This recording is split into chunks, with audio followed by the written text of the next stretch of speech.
Okay, so you're starting to see those first dropshipping sales trickle in, ready to really kick things into high gear with Facebook ads.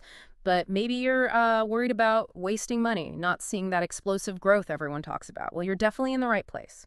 And actually, speaking of boosting things, if you want to amplify your social proof, build that community buzz on Facebook or Instagram. Check out rapidboost.net. They really help entrepreneurs skyrocket their profile engagement, build credibility, basically grow faster. Worth a look. Absolutely. And today, in this deep dive, our mission is, well, pretty laser focused. We're going to dissect the strategies that are actually working for dropshippers using Facebook ads right now. Forget the abstract stuff. We're talking actionable insights, real world examples, things that separate those hitting, say, $10 a month from those aiming for six figures and beyond. Faster and smarter. That's the goal. Right. We want to equip you with the knowledge, the specific tactics to, maximize that return on ad spend, turn good products into scaling machines, and crucially, avoid those common expensive mistakes. Okay, let's unpack that because, there are so many platforms now, right? TikTok, Google. Why are Facebook ads still like this fundamental pillar for drop shipping growth? Yeah, good question. It really boils down to a powerful combo. You've got this unmatched reach combined with incredibly precise targeting. Plus, the platform itself just loves data-driven testing at scale. Let's talk about reach first. Massive numbers, right? Colossal. Over 2.9 billion monthly active users on Facebook alone. But honestly, the real magic isn't just the number, it's the targeting. It's so granular, you go way beyond basic demographics. You can pinpoint people based on interests, their online behaviors, even signals that suggest they're ready to buy something. Can you give us maybe a concrete example? Make it real. Sure. Let's say you're selling fitness resistance bands. Popular item. Instead of just blasting an ad out there hoping fitness people see it, you can get specific. Target, say, women aged 24 to 45, living in cities maybe, who follow certain fitness influencers, are in workout groups on Facebook, and have clicked on offers for exercise gear recently. You see, it's like using a scalpel, not a shotgun. Okay, yeah, that's super targeted, not just guessing. And the data-driven testing part, how does that work? Right. So Facebook's algorithm, it thrives on testing. It wants data, lots of it, quickly. It actually rewards advertisers who feed it more information, who test different things. If you set things up right, it learns fast what works for your audience and can scale those winning ads very efficiently, assuming you feed it enough data, of course. And it's not just who sees the ad, but what they see. The creative options are pretty broad, too. Absolutely essential. It's not just static images anymore. You get carousels to show off multiple products or angles, dynamic product ads, which are great for retargeting people who looked at specific items, video, obviously huge, and stories ads for quick, engaging hits. Each format gives you a different way to grab attention and show your product's value. Okay, so Facebook offers this powerful engine, but what about your own house, your store? What needs to be solid before you hit the gas on ads? Oh, that's critical. Hmm. You could have the world's best ad campaign, but if your store isn't ready, you're just burning money. First thing, store readiness. Speed is huge. You want load times under, say, 3 seconds. People just won't wait. User experience, especially on mobile, has to be seamless, easy to navigate. And the checkout, frictionless, absolutely zero hassle. Platforms like Shopify, WooCommerce, they help streamline this stuff, which is why they're popular. Makes total sense. A clunky site kills conversions. What else is on that foundational checklist? Winning products. You need to focus your scaling budget on products that have already shown promise. Look at your data. Which ones consistently give you like a 2.5x return on ad spend or better, with a low cost per purchase? There are tools to help find these too. AliExpress Dropshipping Center, Ecom Hunt, even browsing the Facebook ad library to see what competitors are running successfully. So double down on the proven winners. Got it. And funnels. It's not just sending everyone to a product page, right? Definitely not. Think of it like stages. You need to guide people. Top of funnel, or TOF, that's broad reach, awareness, getting your brand out there, building social proof. Middle of funnel, MOF, now you're retargeting people who engaged, maybe watched a video or visited your site but didn't buy. Keep them warm. And bottom of funnel, BOF, these are your hot leads, cart abandoners, recent website visitors. You hit them with urgency, maybe a special offer. Ideally, each stage is its own campaign in Facebook Ads Manager with tailored messages and creatives. Okay, foundation solid, funnels mapped out, now we launch. Where do we start with setting up these scaling campaigns? A really effective starting point is using campaign budget optimization, or CBO. Think of CBO as like Facebook's AI managing your budget across your ad sets within a campaign. It automatically pushes more money toward the best performers in real time. So a good strategy is Set up a CBO campaign.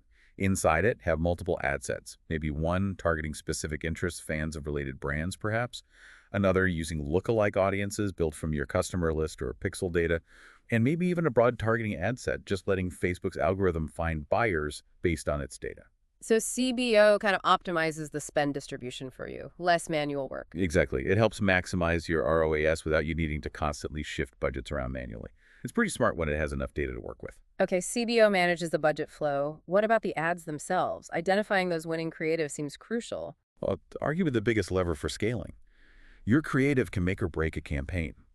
You need a structured way to test, systematically. Test images versus video. Test different angles, lifestyle shots versus close-ups on features. And that first 3 seconds of a video, absolutely vital. You need a strong hook immediately. Can you share an example? How much difference can the creative really make? Huge difference. Imagine you're selling a posture corrector brace. Kind of a functional product. Test 1, boring product shot, white background. Test 2, a lifestyle video, someone comfy at their desk, better posture. Test 3, maybe an influencer unboxing it, looking authentic. We saw a case where that lifestyle video pulled in a 4.3x ROAS. The boring shot barely broke even. The influencer maybe 1.5x. The creative made the difference. And a pro tip here, use Facebook's dynamic creative feature. Upload multiple headlines, texts, images, videos, call to actions. Facebook then mixes and matches and finds the best performing combinations for you. It automates a lot of that testing. Wow, letting the algorithm test creative elements too, that's powerful. So CBO, dynamic creative testing.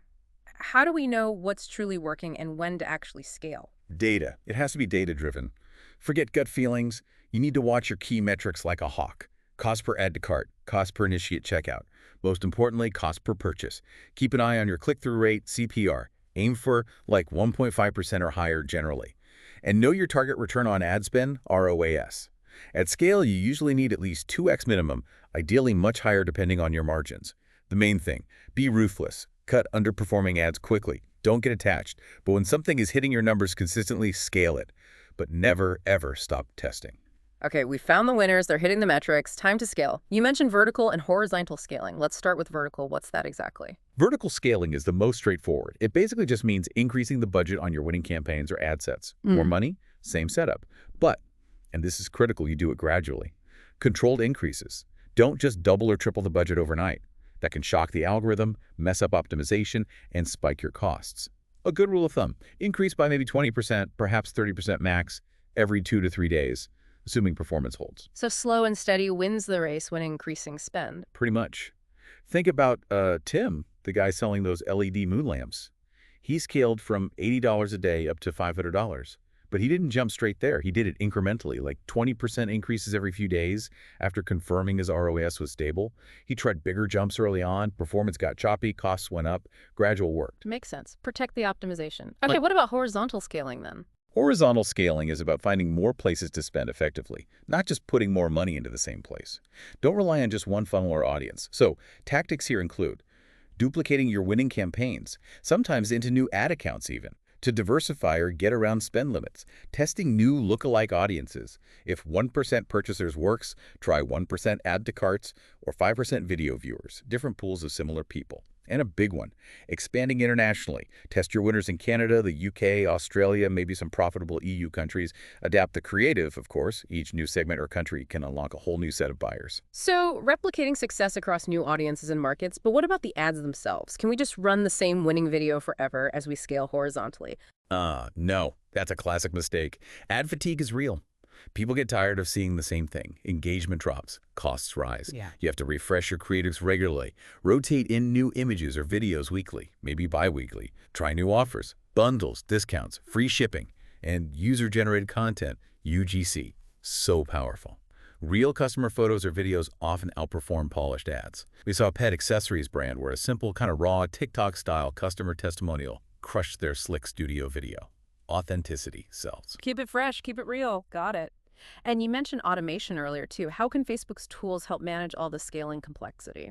Yeah, Facebook has automated rules. They're super useful. You can set rules like, if a cost per purchase goes above X dollars for 3 days, pause the ad set. Or, conversely, if ROAS is above Y for 3 days, increase the budget by 15%. It automates those routine checks and adjustments. Saves a ton of time and helps maintain performance. Combine those rules with the retargeting campaigns hitting those warm mof and bof audiences, and you get really efficient. Reduces burnout, keeps things running smoothly. Automation for efficiency makes perfect sense. Now, scaling sounds great, but it's not always smooth sailing, right? What are some common bumps in the road, and how do we fix them? Absolutely. Challenges will pop up. Yeah. Ad fatigue, like we just discussed, leading to rising CPAs. Solution, new creatives, fresh angles, UGC, re-edit your winners, different hooks. Another big one lately, pixel and tracking issues. iOS 14 plus changes, browser privacy stuff, messing with data. The fix here is technical but crucial. Implement Facebook's Conversions API, CAPI, set up domain verification. Configure aggregated event measurement. It helps recover lost data so the algorithm can optimize better. Right, those tracking changes caused headaches. What other pitfalls? Budget scaling mismanagement. Jumping the budget too fast, like we said, disrupts things. The fix is patience. Anchor increases to profitability. Make sure each ad set gets enough conversions, maybe 50 per week, is a good target for stable learning. And finally, offer fatigue. Sometimes even a great product or deal just runs its course with an audience. Solution. Refresh the offer itself, new bundles, add upsells, test higher ticket related products, keep the value proposition fresh. Constant vigilance, constant adaptation. Okay, let's make this really concrete. Can you share a couple of quick case studies? Real businesses that nailed the scaling process. Definitely. Take Nicole with her retro apparel brand, her strategy, launching like 10 new creatives every week. Rigorous testing. She scaled hard using CBO and lookalikes, going up to 5% similarity sometimes. Also used influencer whitelisting for video ads. Key thing, she delegated the creative refresh, grew from around 17K a month to over 75K, maintaining solid ROAS. Wow, 10 creatives a week is serious commitment. Another one. Yeah, the gadgets brand. They hit a wall in the U.S. market. Just Yep. plateaued Yep. their move, horizontal scaling. Took their top U.S. campaigns, duplicated them, and targeted Canada, Australia, France. Crucially, they localized the creative's language, some cultural tweaks, opened up totally new revenue streams. Smart expansion. And maybe one more. How about dealing with product fatigue? Right, furniture accessory store. Bestseller was a back cushion, started seeing fatigue, costs rising. What they did, reached out, got real customer photos, recut their winning video into a montage featuring those customer photos, powerful social proof. Plus, they added a small 15% off bundle offer. That combo refreshed creative with UGC, plus a new incentive totally revitalized the campaign. ROAS bounced right back. Love those examples. It really shows these strategies in action. So for everyone listening feeling fired up, what are the immediate steps? What should they do today? Okay, actionable checklist time. 1. Audit your stuff. Focus on winning products. Make sure your store is fast, mobile-friendly, easy checkout.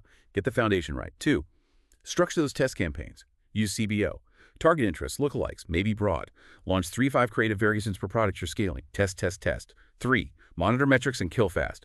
Cut losers quickly. Don't wait if an ad set is burning cash after $10, $30 spent with no results.